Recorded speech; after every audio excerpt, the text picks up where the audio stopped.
आप देख रहे हैं पी सनातन न्यूज। खबरों के आगे, खबरों के पीछे बहुत कुछ होता है। जानने के लिए देखिए पी सनातन न्यूज को सब्सक्राइब करें। एक लंबे समय से पश्चिम बंगाल कर रहा है। शायद ईश्वर की दृष्टि पश्चिम बंगाल पर पड़ गई है, क्योंकि पश्चिम बंगाल में मानवता पर बेपनाह कहर बरपाया गया था। शायद यही कारण रहा कि पहले पश्चिम बंगाल दंगों की आग में झुलसता रहा। पूरा बंगाल धू धू करके जलता रहा। न जाने कितनों के घर बेघर हो गए।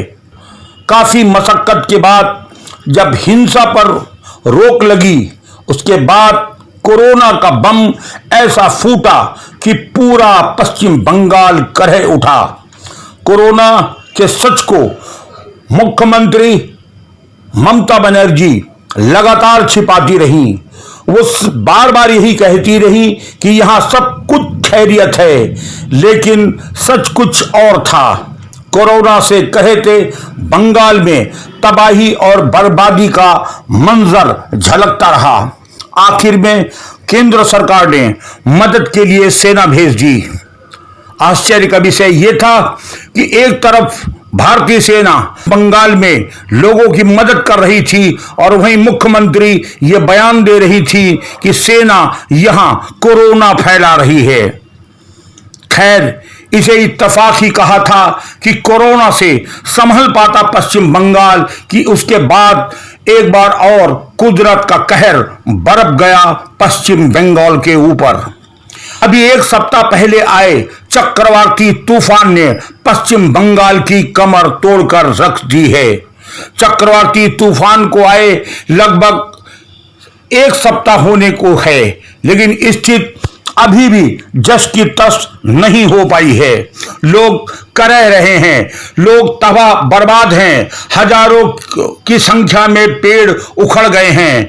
हजारों की संख्या में बिजली के पोल धराशायी हो गए, जिससे पूरे पश्चिम बंगाल में बिजली की व्यवस्था छिन्न भिन्न हो गई है।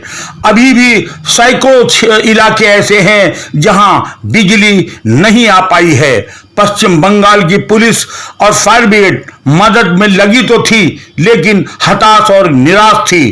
तब प्रधानमंत्री नरेंद्र मोदी ने एक बार फिर सेना और एनडीआरएफ की टीम को पश्चिम बंगाल रवाना किया। एनडीआरएफ की टीम और सेना ने मिलकर के पश्चिम बंगाल के हालातों को सुधारना शुरू कर दिया। लोगों को ऐसा लगा जैसे साक्षात देवदूत आ गए हों। खैर, स्थिति अभी भी कंट्रोल में नहीं कही जा सकती है। हालांकि दक्षिण कोलकाता के कई इलाकों में आम जनमानस अस्त व्यस्त है। आलम यह है कि यहाँ के लोगों को बिजली व पानी के लिए दिक्कत का सामना करना पड़ रहा है। कोलकाता नगर निगम के अंतर्गत पड़ने वाले 106 व 105 नंबर वार्ड के कई इलाकों में अभी भी बिजली गुल है। इस कारण लोगों को व्यापक परेशानी का सामना करना पड़ रहा है। कहने को शहर की स्थिति गांव से भी बदतर है। स्थानीय निवासी कालीचरण साहू ने कहा कि आज तक ऐसी स्थिति नहीं हुई थी। कहने के लिए ही ये शहर है, यहाँ की स्थिति गांव से भी बदतर नजर आ रही है। अब तक किसी ने हमारी सुध नहीं ली है। रात को बच्चों की नींद उड़ी हुई है। घरों में अंधेरा छाया हुआ है। पेयजल के लिए आसपास के लोगों को घरों के निकट स्थित कुओं से पानी के लिए जाना पड़ता है। बाजार में कारोबार पूरी तरह ठप पड़ा है। इस क्षेत्र में पास में ही निगम का रामलला बाजार भी है। हालांकि बिजली न होने के कारण कारोबार ठप है। कारोबारी देवाशीष राय का कहना है कि कुछ बाजारों में नियमों को मानकर बाजार को खोलने की अनुमति मिली है।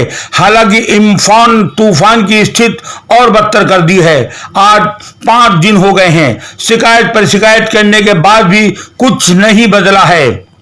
स्थानीय लोगों ने कहा कि हमने अपनी समस्याओं को लेकर सड़कों पर विरोध प्रदर्शन भी किया, इसके बाद भी अब तक कोई हालत नहीं सुधरे हैं। यहाँ की स्थिति के ठीक सामने ही पेड़ उखड़े हुए हैं, लैंप पोस्ट गिरे पड़े हैं, गलियों में बिजली के तार बिखरे पड़े हैं। इससे लोगों के आवागमन की स्थिति भी बाधित हो रही है। स्थिति इतनी बदतर हो गई है कि पुरुष और महिलाएं अब सड़कों पर आकर के विरोध प्रदर्शन करने लगे हैं। मोबाइल सेवा भी पूरी तरह ठप सी हो गई थी। मोबाइल चार्ज करने की कोई व्यवस्था नहीं है। कहते हैं कि एक एक घरों में लोगों ने बैटरी रख करके मोबाइल चार्ज करना शुरू किया है और वहां सैकड़ों की संख्या में लोग अपने मोबाइल चार्ज करवा रहे हैं, जिसका मोटा पैसा वसूला जा रहा है। कुल मिलाकर के यह कहा जाएगा कि पहले कुदरत का मार, उसके बाद कुछ सांप्रदायिक दंगे और उसके बाद कोरोना का कहर। कुल मिलाकर के ये सब स्थिति विस्फोटक तो थी ही, साथ ही साथ चक्रवाती तूफान ने स्थिति को और भयावह कर दिया है। कुल मिलाकर पश्चिम बंगाल की जनता अब त्राह त्राह करने लगी है, लेकिन ममता बनर्जी की ठसक अभी भी कम नहीं हुई है। उनके तेवर अभी भी नरम नहीं पड़े हैं और आज भी उनका व्यवहार वैसा ही बना हुआ है। कुल मिलाकर यही कहा जा सकता है कि पश्चिम बंगाल के लिए खुदा खैर करे। पश्चिम बंगाल से हमारे विशेष संवाददाता राहुल तिवारी की विशेष रिपोर्ट।